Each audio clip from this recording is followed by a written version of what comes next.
परभणी शहरातील जिंतूर रोड परिसरामध्ये कापूस घेऊन जाणाऱ्या ट्रॅक्टरला अपघात घडला असून रस्त्यावरील खड्ड्यामुळे ट्रॅक्टर ट्रॉली इंडिकावर पलटली आहे।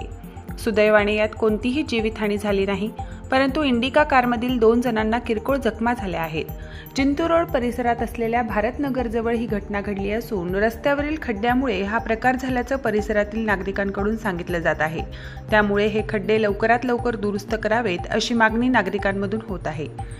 भारतनगर रोड हे रस्ता चांगल्या करण्यात यावा, वारंवार इथं ॲक्सिडेंट व्हायलेत, नाहीतर आम्ही वरच्या काढू, पण त्या खातार आमदार आहे तर त्याला इथं ये म्हणा, रस्ता काढून दे।